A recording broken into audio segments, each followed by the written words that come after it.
Hello! ఈరోజు video చేయటానికి అస్సలు మనసు రావట్లేదండి. కానీ మీతో ఒక ఇంపార్టెంట్ విషయం షేర్ చేసుకోవాలి.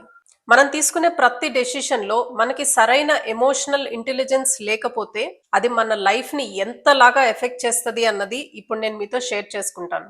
One of my very close friend వాళ్ళ అమ్మాయండి. పెళ్లి చేసుకొని ఒక 1 ½ ఇయర్ కూడా అవ్వలేదు. ఆ పాప చాలా ఇంటెలిజెంట్ అండి. చాలా మంచి మార్క్స్ వస్తా ఉన్నాయి.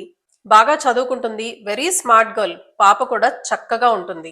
ఎంబీబీఎస్ చేసే టైంలో లవ్‌లో పడి ఆ పిల్లాడిని పెళ్లి చేసుకోవాలి అని చదువుతున్న ఎంబీబీఎస్‌ని డిస్కంటిన్యూ చేసి గొడవ పెట్టి పెళ్లి చేసుకుంది. పేరెంట్స్ ఎంత కన్విన్స్ చేయడానికి ట్రై చేసినా ఆ పాప మాట వినలేదు. ఆ పాప ఎంత ఇంటెలిజెంట్, ఆ పాపకి ఐక్యూ చాలా బాగుంది. కానీ ఎమోషనల్ ఇంటెలిజెన్సే లేదు. వాళ్ళ మదర్ అయితే ప్రాధేయపడింది. నువ్వు చేస్తున్న ఎంబీబీఎస్ కోర్స్ అన్న కంప్లీట్ చెయ్యి, అంత అమౌంట్ స్పెండ్ చేశాము, నీకు లైఫ్ లేకుండా అయిపోతుంది ఇలా మధ్యలో డిస్కంటిన్యూ చేస్తే అని. ఆ అమ్మాయి వినలా.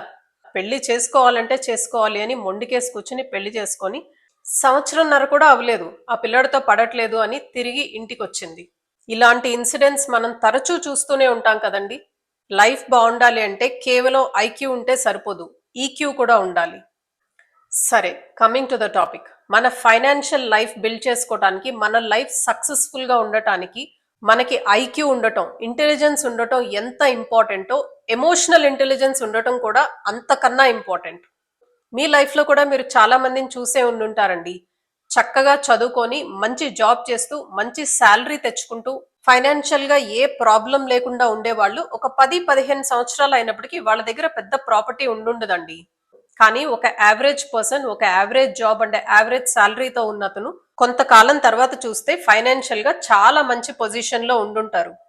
నేను మరొక ఎగ్జాంపుల్ చెప్తానండి. కేబీసీ కౌన్ బనేగా కరోర్పతిలో మనం చాలా మంది క్రోర్స్ లో విన్ అవటం చూసాం. ఒక నార్మల్ ఫ్యామిలీ నుంచి వచ్చిన పర్సన్ తనకి ఇంటెలిజెన్స్ ఉండటం వల్ల, ఐక్యూ ఉండటం వల్ల ఆ ₹1,00,00,000 సంపాదించుకుని ఉండుంటారు. బట్ మీకు తెలుసా, మీలో కొంతమంది న్యూస్ లో చూసే ఉండుంటారు.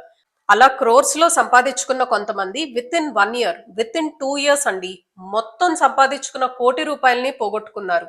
అలా ఎందుకు జరిగిందంటారు? వాళ్ళ ఐక్యూ చాలా బాగుంది కాబట్టి వాళ్ళు కేబీసీలో ₹1,00,00,000 గెలుచుకోగలిగారు.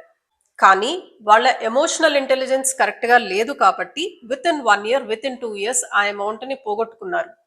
ఒక్క విషయం అర్థం చేసుకోండి. డబ్బు సంపాదించడం అనేది ఒక స్కిల్. కానీ ఆ డబ్బుని కామ్ గా హ్యాండిల్ చేయటం అనేది మరొక స్కిల్. చూడండి, ఆ కేబీసీలో విన్ అయిన పర్సన్ కి డబ్బులు చాలా ఫాస్ట్ గా వచ్చింది. ఆ వచ్చిన డబ్బుని ఎలా హ్యాండిల్ చేయాలో వాళ్ళకి అర్థం కాలేదు. సడన్ గా బంధువుల దగ్గర నుంచి, చుట్టుపక్కల వాళ్ళ దగ్గర నుంచి వచ్చే ప్రెషర్ అండ్ ఇవన్నీ మనం మేనేజ్ చేయలేకపోతే మనం డబ్బుని నిలుపుకోవటం కష్టమవుతుంది. ఇది సడన్ గా కేబీసీ లాంటి దాంట్లో వచ్చిన డబ్బుల సంగతే కాదండి. మన డే టు డే లైఫ్ లో మన ఐక్యూ అలాగే మన ఎమోషనల్ ఇంటెలిజెన్స్ రెండు కలిపి మన ఫ్యూచర్ ని డిసైడ్ చేస్తాయి.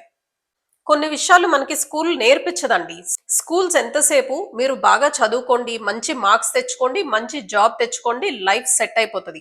పేరెంట్స్ కూడా చాలా మంది పిల్లలకి చెప్పే విషయాలు ఇదే. కానీ మై పర్సనల్ సజెషన్ అండి, మీ ఇంట్లో చిన్న పిల్లలుంటే, చదువుకుంటున్న పిల్లలుంటే, కాలేజ్కి వెళ్తున్న పిల్లలుంటే వాళ్ళకి ఫైనాన్షియల్ లిటరసీ ఉండేలాగా చూడండి. వాళ్ళకి ఐక్యూతో పాటు ఎమోషనల్ ఇంటెలిజెన్స్ ఉండటం ఎంత ఇంపార్టెంటో తెలియచెప్పండి. యాజ్ అ పేరెంట్ అది మన బాధ్యత. మనీ ప్రెజర్ ని ఎలా హ్యాండిల్ చేయాలో మనం నేర్చుకోవాలి, మనం పిల్లలకి నేర్పించాలి. ఎమోషనల్ గా ఉన్నప్పుడు మనం డెసిషన్స్ తీసుకోకూడదు అన్న విషయం మనం నేర్చుకోవాలి, మనం పిల్లలకి నేర్పించాలి. అది ఫైనాన్స్ విషయం అయినా, లైఫ్ లో ఏ విషయం అయినా సరే అండి. అలానే అందరూ ఎస్ అన్నా కూడా నో చెప్పడం నేర్పించాలి. అవసరమైతే కొన్నిసార్లు మనం ఫైనాన్షియల్ డెసిషన్స్ తీసుకునేటప్పుడు చాలా డిస్కంఫర్ట్ ఉంటుంది. ఆ డిస్కంఫర్ట్ తో కంఫర్టబుల్ గా కూర్చోవటం మనం నేర్పించాలి. లెట్స్ అండర్స్టాండ్ ఐక్యూ అండి. ఐక్యూ ఉండటం చాలా important. Say for example, IQ ఉంటే మన లోన్స్ ఎలా వర్క్ అవుతాయి, ఆ లోన్స్ మీద ఇంట్రెస్ట్ క్యాలిక్యులేషన్ ఎలా జరుగుతుంది, దానివల్ల అడ్వాంటేజ్ ఏంటి, డిసడ్వాంటేజ్ ఏంటి, ఇలాంటి అనాలిసిస్ మనం చేయగలుగుతాం. ఇన్సూరెన్స్ పాలసీస్ లాంటి దాన్ని కంపేర్ చేసుకుని మనకి ఏది బెస్ట్, మనకి ఏది సూట్ అవుతుంది అన్నది మనం ఎనలైజ్ చేయగలుగుతాం. రియల్ ఎస్టేట్ డీల్స్ లాంటిది క్రాక్ చేయడానికి మనకు కావాల్సింది ఐక్యూనే. అలానే మంచి మ్యూచువల్ ఫండ్స్ మనం సెలెక్ట్ చేసుకోవాలంటే, మ్యూచువల్ ఫండ్స్ ని మనం అర్థం చేసుకోవాలంటే, మన గోల్స్ కి తగ్గట్టు, మన రిక్వైర్మెంట్స్ కి తగ్గట్టు మనం మంచి ఫండ్స్ ని సెలెక్ట్ చేసుకోవడానికి ఐక్యూ అవసరమే. ఐక్యూ లేకపోతే మనం బేసిక్ మిస్టేక్స్ చేసేస్తామండి. చిన్న చిన్న విషయాల్లో కూడా తప్పులు చేస్తాం. But I will tell you a reality అండి. మన లైఫ్ ఎప్పుడు మన ఇంటెలిజెన్స్ ని టెస్ట్ చేయదు. మన లైఫ్ మన రియాక్షన్ ని టెస్ట్ చేస్తుంది. అందుకే మన చుట్టుపక్కల మనం గమనించుకుంటే, మన లైఫ్ ను ఒకసారి మనమే గమనించుకుంటే, హైలీ ఇంటెలిజెంట్ పీపుల్ కన్నా హైలీ ఎమోషనలీ కంట్రోల్డ్ పీపుల్ ఎక్కువ సక్సెస్ఫుల్ గా కనిపిస్తారు. మీకు ఇంకొక ఎగ్జాంపుల్ చెప్తాను చూడండి. లాస్ట్ 6 months లో gold prizes and silver prizes చాలా హెవీగా పెరిగినాయి. చాలా మంది పెరగటం స్టార్ట్ అయినప్పుడే కొన్నారు. కానీ కొంతమంది ప్రైజెస్ చాలా ఎక్కువైపోయిన తర్వాత ఆ పీక్ స్టేజ్ లో కొన్నారు. FOMO, fear of missing out. అక్కడి నుంచి ఇంకా పెరిగిపోతుంది అని వాళ్ళ రిలేటివ్స్ లో చాలా మంది బంగారం కొనేశారు అని ఆ హై ప్రైస్ లో గోల్డ్ తీసుకున్నారు. ఆ తర్వాత మార్కెట్ కరెక్ట్ అవటం స్టార్ట్ అయింది. ఇక్కడ ఆ హై ప్రైస్ లో కొన్న వాళ్ళకి ఇంటెలిజెన్స్ లేదా అంటే, వాళ్ళకి ఐక్యూ ఉంది, వాళ్ళకి ఇంటెలిజెన్స్ ఉంది. ప్రైజెస్ పెరుగుతున్నాయంటే అదేమీ స్ట్రైట్ లైన్ లో పెరగదు కదా. మార్కెట్ లో ఏదైనా అప్ అండ్ డౌన్ ఉండాల్సిందే. ఈ విషయం వాళ్ళకు కూడా తెలుసు. కానీ ఈక్యూ లేకపోవటం వల్ల, ఎమోషనల్ కంట్రోల్ లేకపోవటం వల్ల అందరూ కొనేస్తున్నారు, నేను కొనేయాలి. అది కరెక్ట్ కాదు. ఒక్కొక్కసారి మనం మిస్ అయినా పర్వాలేదండి, మరొక ఆపర్చునిటీ దొరుకుతుంది. అంతేకాని ఎమోషన్స్ కి లోన్ అయిపోయి ఎమోషనల్ కంట్రోల్ లేకుండా డెసిషన్స్ ఎప్పుడు తీసుకోకూడదు. చూడండి, ఇప్పటి వరకు మనం డిస్కస్ చేసుకున్న అన్ని సిచ్యుయేషన్స్ లో మనకి ఏం చేయాలో, ఏది కరెక్ట్ డెసిషనో మనకి చాలా బాగా తెలుసు. కానీ మనం ఆ ఫీలింగ్ ని లాంగ్ టైం హోల్డ్ చేయలేకపోతాం, ఎమోషన్స్ కి లోన్ అవుతాం. That is where our EQ will come in. EQ అంటే that is our ability to stay calm under pressure. Pressure లో ఉన్నప్పుడు కూడా మనం కామ్ గా ఉండటం, కామ్ గా డెసిషన్స్ తీసుకోవటం. మన ఎమోషన్స్ చాలా హైగా రన్ అవుతున్నప్పుడు అసలు మనం డెసిషనే తీసుకోకుండా ఉండగలగటం. మన ఎమోషన్స్ హైగా రన్ అవుతున్నప్పుడు మన డెసిషన్స్ ని డిలే చేయటం, కొంతకాలం ఆగి చూడటం, ఇమీడియట్ గా రియాక్ట్ అవ్వకపోవటం. డిస్కంఫర్టబుల్ గా అనిపించినా సరే కొంతకాలం మనం ఆ డిస్కంఫర్ట్ తోనే ట్రావెల్ చేయటం. 4 రోజులు డిస్కంఫర్ట్ అనిపిస్తుంది, కానీ ఆ తర్వాత మనకి సరైన ఆలోచన వస్తుంది కదా. దిస్ ఇస్ అ ట్రూత్ అండి. Most of the financial mistakes మనం చేసేది నాలెడ్జ్ లేక కాదు, ఫియర్ వల్ల, ఇన్సెక్యూరిటీస్ వల్ల, అర్జెన్సీ వల్ల, కంపారిజన్ వల్ల. ఈ కంపారిజన్ అనేది మనందరి లైఫ్ లో పెద్ద శత్రువు అండి. రిలేటివ్స్ తో కంపేర్ చేస్తాం, ఫ్రెండ్స్ తో కంపేర్ చేస్తాం, మనం ఏదో వెనక పడిపోతున్నాం అనే ఫీలింగ్ లోకి వస్తాం. యాక్చువల్ గా ఇలాంటి ఫీలింగ్, ఇలాంటి థింకింగ్ అందరికీ ఉంటుందండి. But the game is about ఆ ఎమోషన్స్ ని కంట్రోల్లో పెట్టుకొని అది మీ డెసిషన్స్ ని ఇంపాక్ట్ చేయకుండా ఉంటుంది చూడండి. That is where you get success. That is where you take right decisions. So మన ఎమోషన్స్ ని మనం కంట్రోల్లో పెట్టుకోవాలంటే మనం చేయవలసింది ఏంటి? లెట్స్ నాట్ కాంప్లికేట్ అండి. Let's talk very small ones. Firstly, pause before a big decision. మీరు ఏ పెద్ద డెసిషన్ తీసుకుంటున్నా అది హడావుడిగా, అర్జెన్సీలో తీసుకోవద్దు. The moment you feel urgency, delay it for some time. అదే బెస్ట్ పద్ధతి.